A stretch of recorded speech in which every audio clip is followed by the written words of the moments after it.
Yeah, well, Okay. so we are going to cast Edo against Cooper. So if you're ready, we can start a game. Do you want to make the counter? Okay. 1, 2, 3, and go. So yeah, this game was played in Gera Cup, I guess, or was it on ladder? It was Gera Cup the third round, I think. Third round. Okay. Against Cooper. Orc player in blue. And myself, Edoboi, undead player red. And I already remember the game now. Took me a while, but obviously since I was observing. So yeah, undead against orc, the map itself is I think quite balanced, because for the orc it's not always that obvious to see where the undead would be at, so it leaves some space for creeping. What do you personally think about the map Nomadiles in this particular matchup?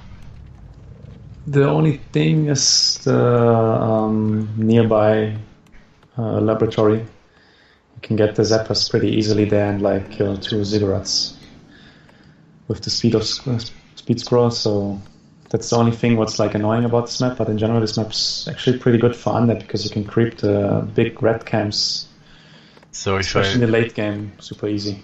If I look at your base build, for example, you have like both ziggurat next to each other, so they are obviously vulnerable. And that's the only way you can close up the undead base in the early game. However, if you like see some games from Lucifer, I think he sometimes manages to build his base in a way that he doesn't have any ziggurats next to each other. Okay. So if the Zapper only kills one of them, he's not as valuable. But this is interesting creeping by Cooper, just getting the one guy over there at camp, getting the circle of mobility, and going for the creep check right away. He had the PM there, so he was scouting it. Yeah, because on this map you have the hawk above the shop, so he would take damage anyway while going to the shop, so he said, why not just creep one? Yeah, that's true. That's why he's creeping the one. Because usually you can just go wind walk and then buy the circlet, but on this map, yeah, there's the hawk. But if you look at his grunts, he's already low on health and he has no healing salves. Because the shop is ready, but he has to go back to buy the healing salve. He even used 2 windwalks already, so there's just 2 windwalks left, which is not much. And on your side you just play as usual, like without the shop, and still it seems like your tech was, well, it's not even far behind the aura, but could have been even a few seconds faster.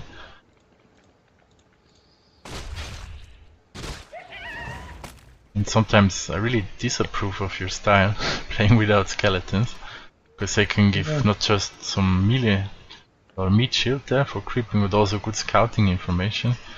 Like for example, if the orc were creeping, let's say, his merc camp right now, you would have no idea about it and you couldn't do anything about it.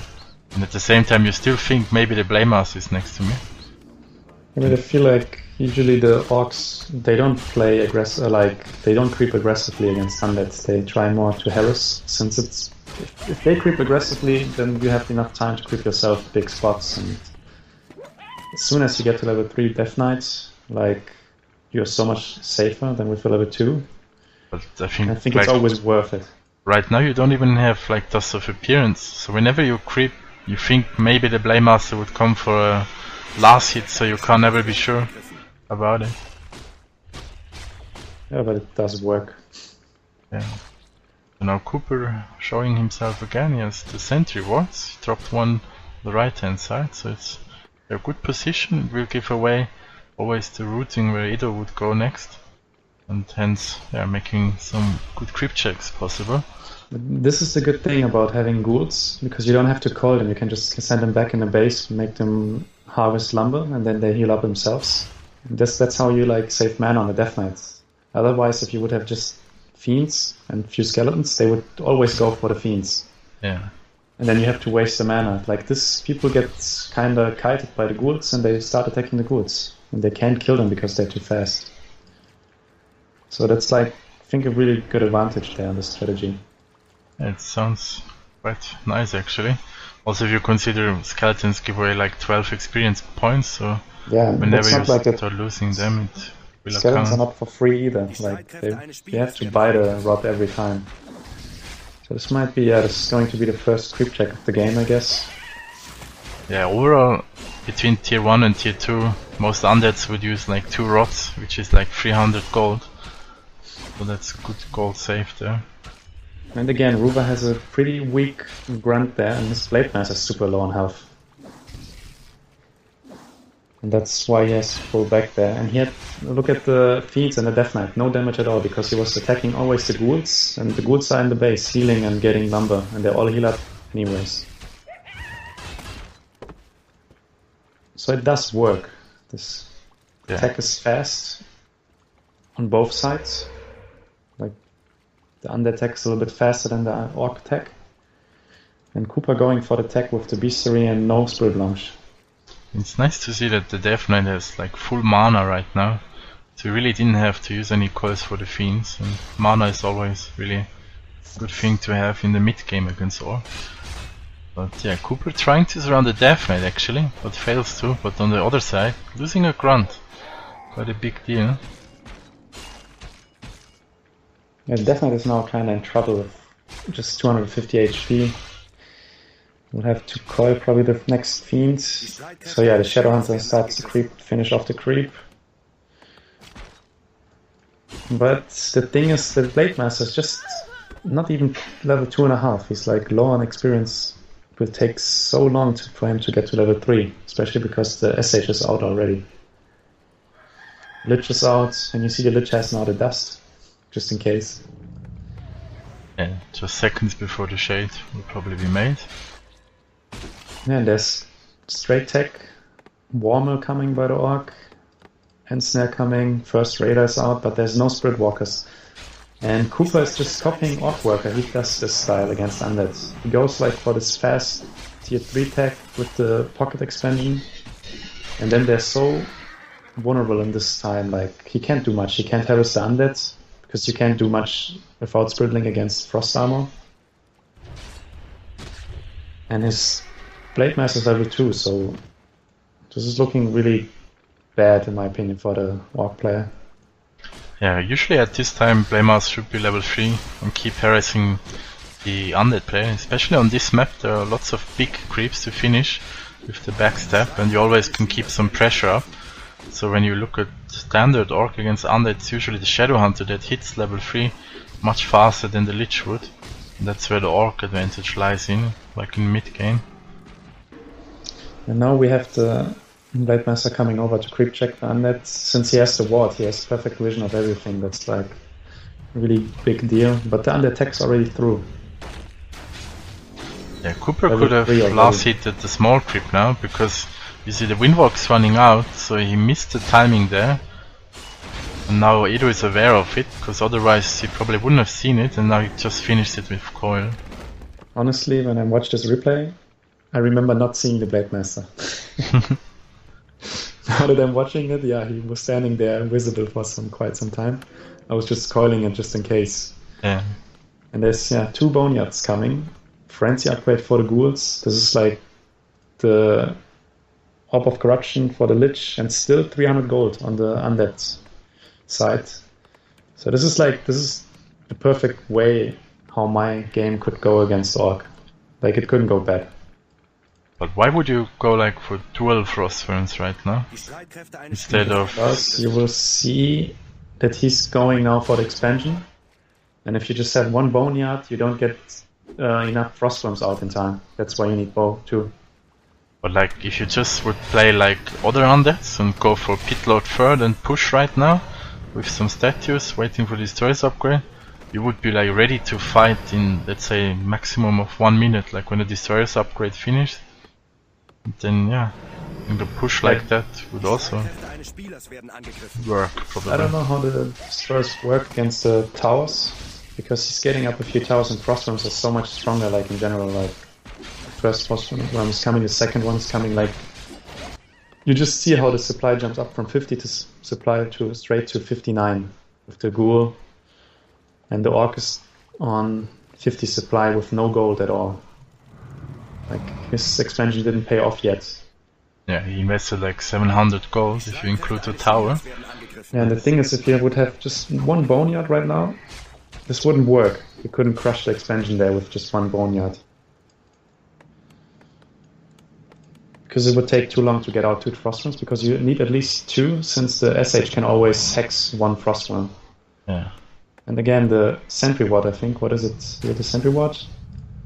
Yeah, it's a Sentry Ward, seeing the undeads walk to this creep, doing this creep camp, and you see Cooper coming from the other side of the map, going straight for the creep check. Going for the death, no? There's like 1 heal potion. But Frost Armor does such an excellent job. Playmaster slowed down. No. Great masaa. Yeah, Surround was closed, potion. but Dino And again going for the Death Knight, but Death Knight has no healing potion. It's 1 more coil out. Oh, and another Raider dying in the town portal. So excellent fight for you, killing 3 units without losing anything, but the healing potion. 3 units for 1 town portal and a heal potion. But you saw the Frostworms already coming, they were already on half the way, so if I wouldn't have TP'd out there, Frostworm wouldn't have backed it up anyways. I remember after the game you asked me like how did he see me, and he had like that 1 sentry ward next to the shop, that's what I told you. Sentry wards are like really strong. Because you saw how he was running from the right side of the map straight over there. Yeah. For the creep check. The scouting just makes a difference. Yeah, Lich is very close to level 3 as well. And the Shade already scouted the expansion, so that's when you can easily go for the expansion. Those ghouls, they're like really strong against buildings. Yeah, and you're even getting the Frost Breath, but you're not waiting for it, you just engage right away. Took too long. There's so much damage and there's not much that York can do right now. Because he just doesn't have enough anti, He has the Orb now, some Headhunters are coming, but they don't have the Trouble Circles upgrade yet, so they are rather weak. Yeah, and the expansion, if you look at it, he mined 1,200 gold out of the expansion. I think it didn't pay off. Like, you have to get the PNs, you got the 3 towers, you got the tiny Great Hall. But he did get a good item drop here, the Potion of Divinity, 25 seconds for the Great Master's Eternity. So Orc Worker making like the best out of it, no Cooper actually. He just, creeped and thought that he can't hold the expansion, so he let it go. Sometimes that's exactly the point where the Orcs start laming, like if they go for base raid, the Undead would probably have to tumble before killing off the opponent's expansion, because it takes much longer to kill buildings. And that's something that he could have done. The red camp there with the Frostworm, how fast it goes. So easily to creep. And we also saw that you got the wrap upgrade, which you did before pushing, so you were afraid that there could be bats. But you would actually take like 3 bat riders to kill a Frostworm. Yeah, but there's always the possibility of having bats. And like on this map you kinda need it anyways to go creeping for the red camps. Yeah. But yeah, Cooper was not in a position to be laming because he has too many headhunters. You can't lame with headhunters, they die too easily. Like he was already preparing for the fight. Yeah. But I think maybe Orc Worker would have just lamed you with Grunts and Raider for a while. Now we see 68 supply against 60 supply, so it's 8 supply more for the undead. The heroes are better. This is going to be probably the final fight here. First ghoul going down, but the Grunts are getting so much damage by the Frostworm. One Frostworm is hexed, so just 1 Frostworm dealing damage there. It's actually a good choice by Cooper, like trying to kill the 1 Frostworm while hexing the other to take them both out. But now the Red Drake actually does quite some good damage because he doesn't have any dispel. Yeah, and the ghouls and the fiends are taking care of the headhunters, so almost all headhunters are gone. Just 1 more headhunter there. Frostworm coming back out of the hex, getting hexed immediately again. So just 1 more Kodo left, 8 ghoul. But supply is dropping low from both sides. But the Red Drake did really good job there. Another fiend going down. And due to those 2 hexes, he doesn't have any mana for Healing Wave anymore. And now it's obviously gonna get dangerous for his heroes, and Frostworm just arrived. Frostworm coming. You see Cooper trying to run a little bit, but it's very difficult, and Coil on the Shadow Hunter, Inu potion. Transferred the Potion of Divinity to the SH. Going for the, but yeah, we have the Invul Potion now on the Death Knight, getting safe now, going for the Lich, but there's plenty of mana left for the Death Knight. And Frostworm deals so much damage right now. It's just a matter of time. They also Frost and slow down the hero. Nice And coil. that's it for the Blade Master, and that's the GG. He was a bit unlucky though with crits. If you had like one crit there on the heroes of you might have lost one of them. Sometimes really some small factors can make big differences as well.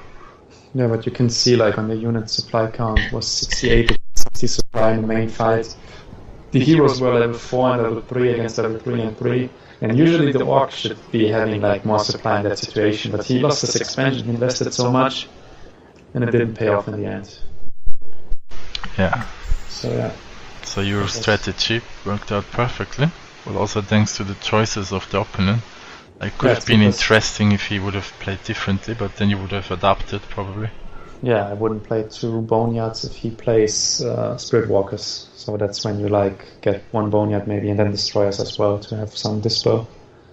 But if you see he has no Spirit Walkers, you can just go for 2 Boneyards and push him and he has no chance. Yeah. So which we play next?